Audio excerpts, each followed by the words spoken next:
Hello दोस्तों, कैसे हैं आप सब लोग। आशा है अच्छे होंगे। स्वागत है आप सबका एजुकेशन चैनल पर, जिसमें हम देख रहे हैं हिंदी बसंत NCERT कक्षा 7। वीडियो को देखने के लिए चैनल को लाइक कर लीजिए, शेयर कर दीजिए और सब्सक्राइब कर लीजिए। आइए शुरू करते हैं इस वीडियो के माध्यम से एक और पार्ट के बारे में जानना, रक्त और हमारा शरीर। आइए जानते हैं रक्त के बारे में। दिव्या अनिल की छोटी बहन है। यूँ तो वह शुरू से ही कमज़ोर है, लेकिन इधर कुछ दिनों से उसे हर समय थकान महसूस होती रहती है। मन किसी काम में नहीं लगता। भूख भी पहले से कम हो गई है। अस्पताल में इसे डॉक्टर ने देखा तो कहा, लगता है दिव्या के शरीर में रक्त की कमी हो गई है। जांच कराकर देखते हैं। यह कहकर उन्होंने दिव्या को रक्त की जांच के लिए पास के एक कमरे में भेज दिया। वहां अनिल को अपनी ही जान पहचान के डॉक्टर दीदी ने दिखाई दी। डॉक्टर दीदी ने कहा, कहो अनिल, कैसे आना हुआ। अनिल ने बताया कि डॉक्टर ने दिव्या को खून की जांच के लिए आपके पास भेजा है। इतना सुनते ही डॉक्टर दीदी ने दिव्या की उंगली से रक्त की कुछ बूंदें एक छोटी सी शीशी में डाल दी और स्लाइड पर लगा दी। फिर अनिल से बोली, अनिल, तुम कल अस्पताल से रिपोर्ट ले जाना। अगले दिन अस्पताल पहुंचकर अनिल ने डॉक्टर दीदी के कमरे के दरवाजे पर दस्तक दी। भीतर से आवाज़ आई, आ जाओ। अनिल ने कमरे में प्रवेश किया तो पाया कि डॉक्टर दीदी ने सूक्ष्मदर्शी द्वारा एक स्लाइड की जांच कर रही हैं। दीदी के इशारे से वह पास रखी एक कुर्सी पर बैठ गया।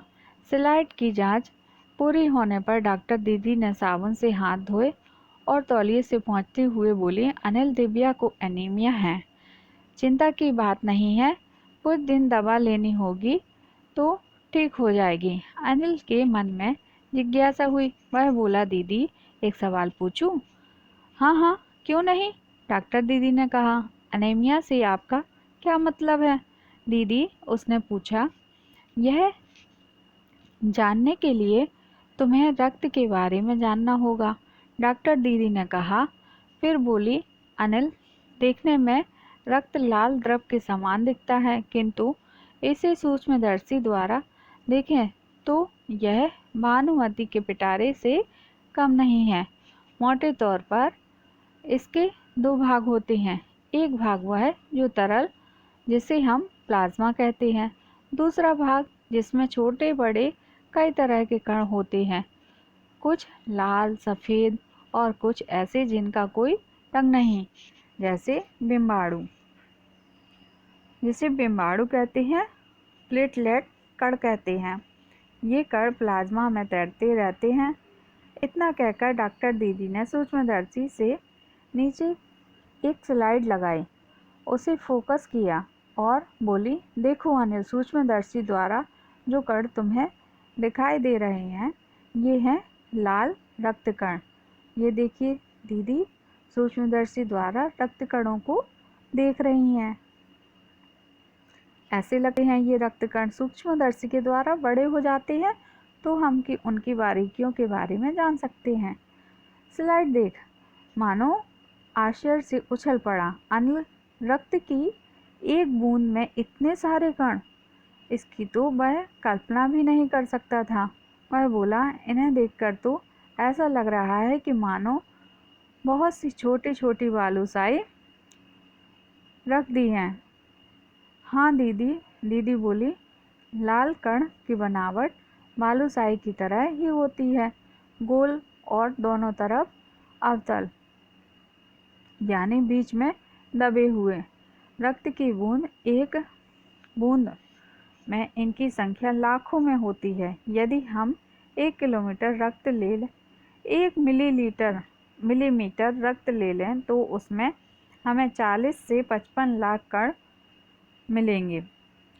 इनके कारण ही हमें रक्त लाल रंग का नज़र आता है। ये कण शरीर के लिए दिन रात कम काम करते हैं। सांस लेने, पर साफ हवा से ऑक्सीजन तुम प्राप्त करते हो, उसे शरीर के हर हिस्से में पहुंचाने का काम इन कणों का ही है।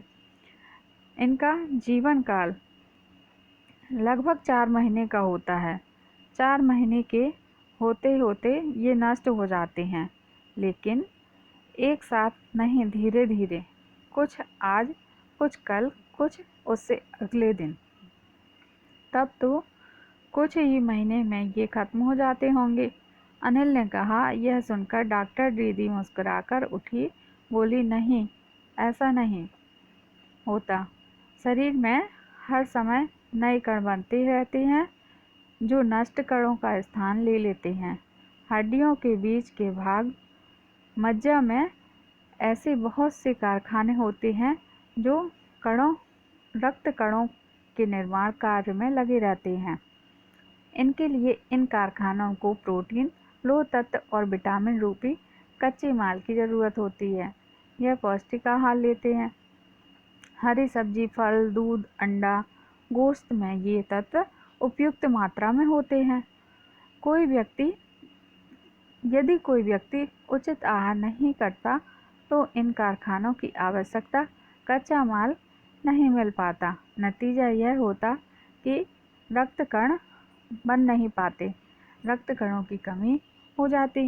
लाल कणों की इसी कमी को एनीमिया कहते हैं।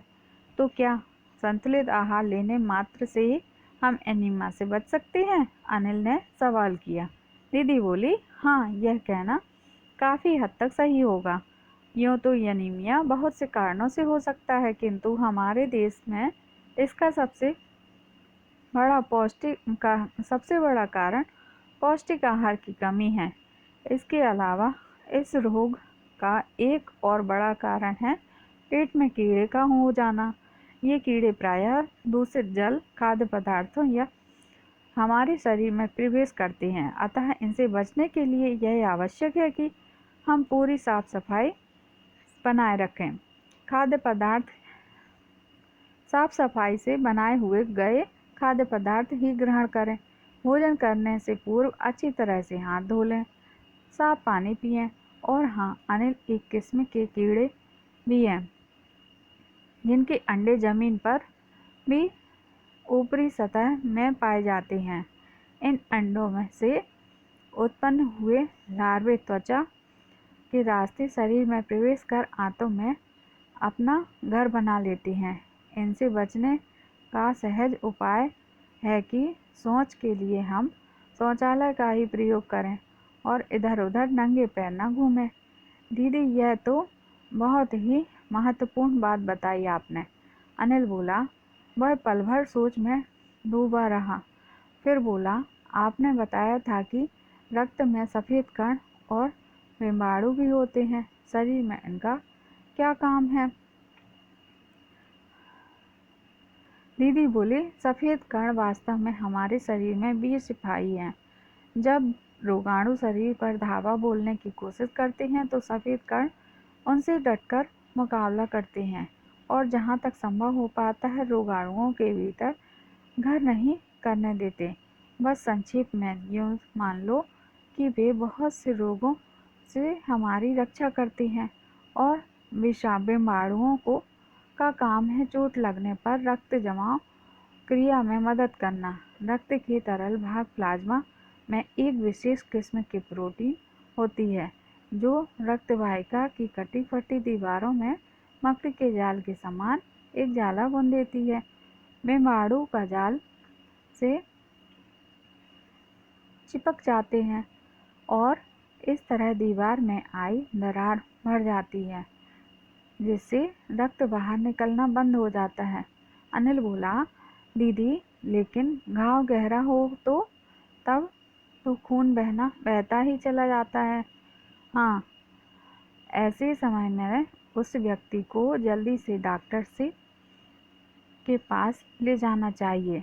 ज़रूरत समझने पर ऐसी स्थिति से निपटने के लिए कुछ टाँके भी लगाने पड़ सकते हैं, किंतु डॉक्टर के पास पहुंचने तक के समय में चोट के स्थान पर कसकर एक साफ कपड़ा बांध देना चाहिए।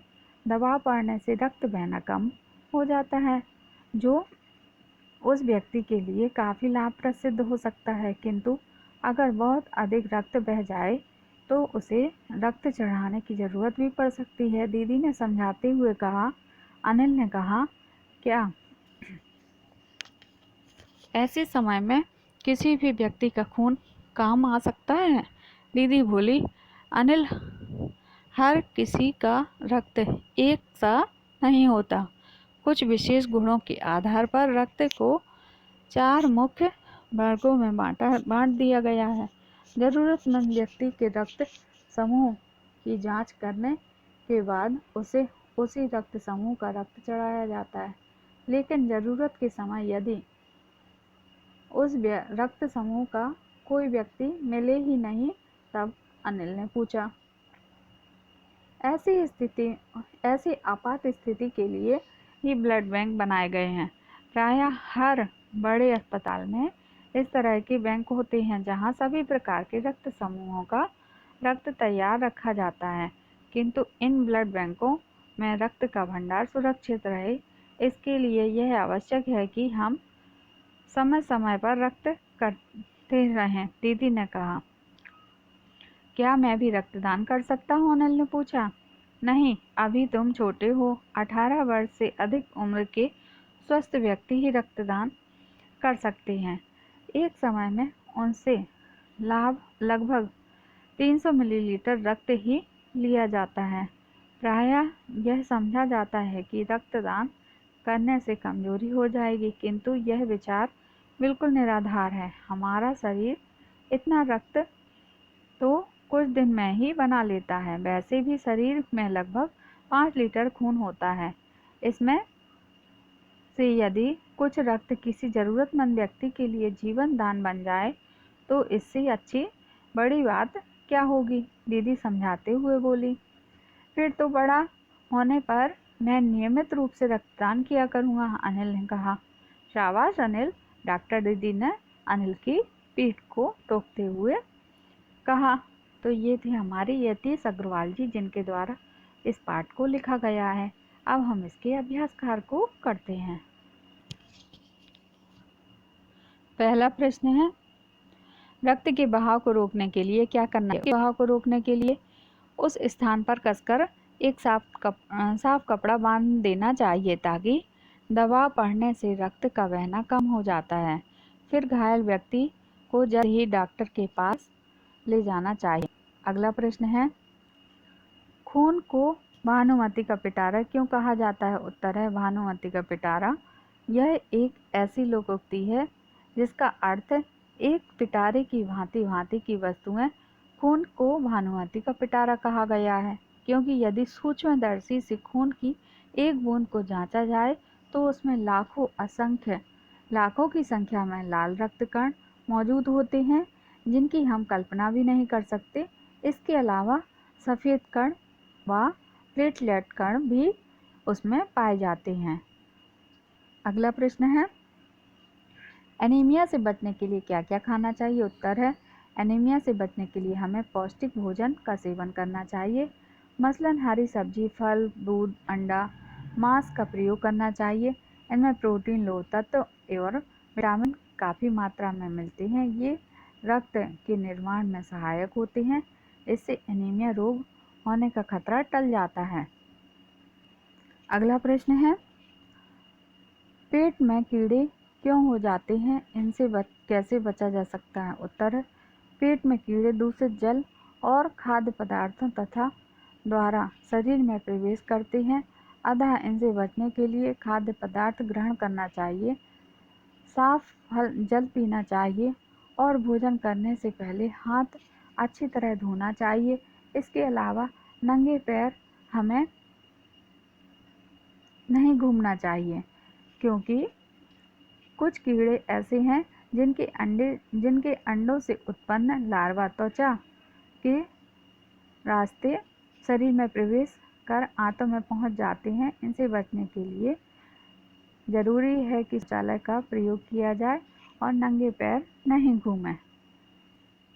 अगला प्रश्न है, रक्त के सफ़ेद कणों को वीर सिपाही क्यों कहा जाता है? उत्तर है, रक्त के सफ़ेद कणों को वीर सिपाही इसलिए कहा गया है क्योंकि ये हमारे शरीर की रक्षा करती हैं। ये रोग के कीटाणुओं को शरीर में घुसने नहीं देते, इनसे डटकर मुकाबला करते हैं। अगला प्रश्न है, ब्लड बैंक में रक्तदान से क्या लाभ होता है? उत्तर है, ब्लड बैंक में दान दिए गए रक्त को सुरक्षित रूप में रखा जाता है। किसी भी व्यक्ति को रक्त की आवश्यकता पड़े तो उसके लिए किसी भी रक्त समूह को रक्त वहां से लिया जा सकता है।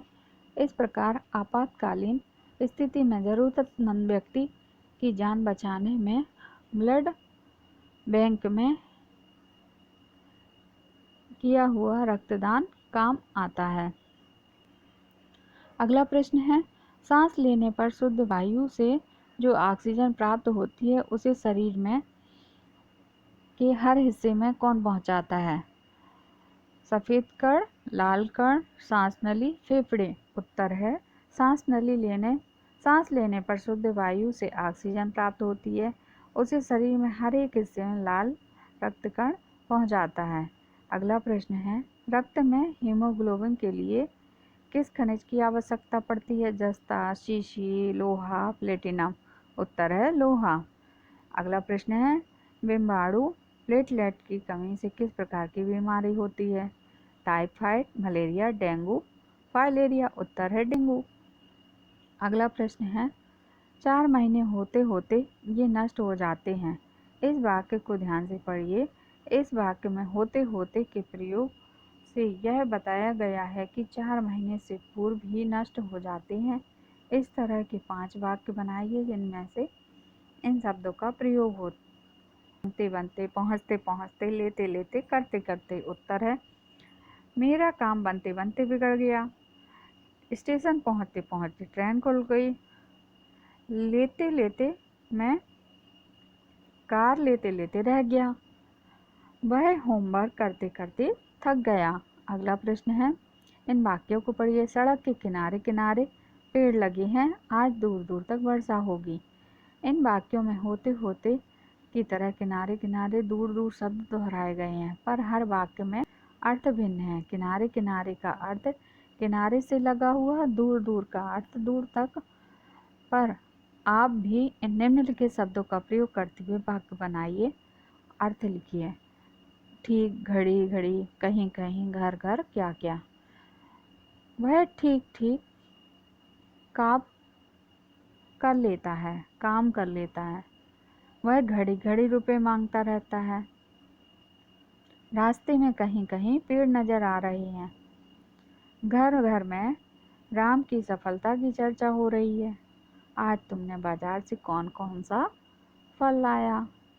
अगला प्रश्न है, इस पाठ में दिए गए मुहावरों और कहावतों को पढ़िए और वाक्य में प्रयोग कीजिए। भानुमति का पिटारा, दस्तक देना, धावा बोलना, घर करना, पीठ ठोकना।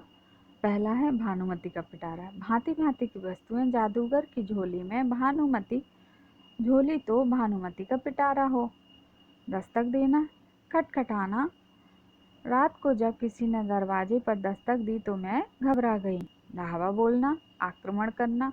यदि पाकिस्तान ने जरा भी सर उठाया तो भारत उस पर धावा बोलने से चूकेगा नहीं। घर करना, अपना स्थान बनाना। रोगाणु धीरे धीरे मनुष्य के शरीर में घर करने लगते हैं। पीठ ठोकना, शाबाशी देना। कक्षा में प्रथम आने पर पिताजी ने मेरी पीठ ठोकी। अगला प्रश्न है, अपने परिवार के 18 वर्ष से 50 वर्ष तक की आयु वाले सभी स्वस्थ सदस्यों को रक्तदान के लिए प्रेरित कीजिए और समय आने पर स्वयं ही रक्तदान करने का संकल्प कीजिए। छात्र स्वयं करें इसको।